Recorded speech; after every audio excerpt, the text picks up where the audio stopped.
love to introduce you to the sea lions and to their trainers. Over here to my left, we have sea lion Willow, and she is working with her trainer Billy. And on the far side of the habitat, we have sea lion Izzy, who's working with her trainer Malgosia. So let's give the sea lions and their trainers a big round of applause.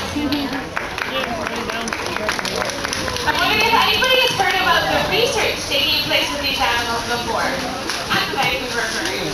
Nobody? Well, it has been taking place for over 19 years in collaboration with the University of British Columbia and the Marine Mammal Research Unit. And the research taking place with these animals at the Vancouver Aquarium is crucial to uncovering their mysterious lives. Before we find out more about this research, how to tell the difference between a seal and a sea lion? Because perhaps some of you came here today and thought these were seals that you were looking at. Well, that is understandable because both seals and sea lions belong to a unique group of marine mammals known as pinnipeds, which means feather or fin-pointed mammal, which essentially means that they have flippers. However, there are lots of differences between a seal and a sea lion as well. One of the main differences is the way that they move on land. Harbor seals tend to inch their way along on land, sort of bouncing around, whereas sea lions are much more nimble. Now, this is a sea lion version of a harbor seal over here, but as you can see, normally they walk on all fours, able to support their body weight with their front and rear flippers. When seals and sea lions get into the water, their hydrodynamic streamlined bodies are evident, but the way that they move through the water is quite different. Harbor seals tend to use their rear flippers to move forward, whereas sea lions use those very powerful front flippers that they have in order to propel themselves forward through the water. Those front flippers are so powerful that sea lions have been observed swimming at speeds of up to 27 kilometers or 17 miles per hour.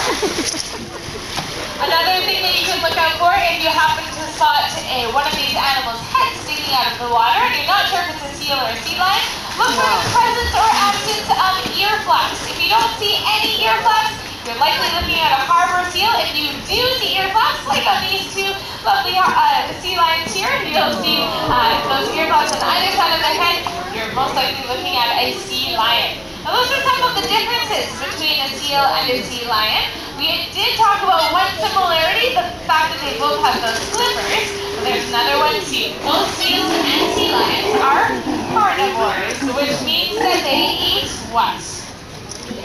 Meat, you got it. And that comes in the form of fish, squid, and crustaceans when you are a sea lion or a seal. They're able to eat those crustaceans using their very large teeth attached to powerful jaws. These arsenal of predatory tools, these animals are excellent hunters out of the ocean. But that doesn't mean that they themselves never fall prey to any other animals. And that's why they're really essential to maintaining balance out of the ocean, a balance that has been tipping since the 1980s. That's where our research at the Vancouver Aquarium focuses. We want to understand that tipping balance more. How do we do that? Well, it starts out with the very strong relationship that the trainers develop with these animals. They work hard each and every day to develop that relationship with them so that we're able to do this research. And to tell us a little bit more about what it's like to work with the sea lion, we're going to pass this over to Billy. Thanks, Madeline. Welcome, everybody. Not only are fellow sea lions animals found on our coast, they're large animals as well. In fact, today here, Willow weighed about 180 kilos, and Izzy over there weighed 192 kilos, so both around the 400-pound mark. You may be wondering how we weigh these girls and how we do it every single morning as we take them out of the habitat in one of 3 large plate scales. The one back here is just beyond that gate. You just saw Malgosia walk through that gate.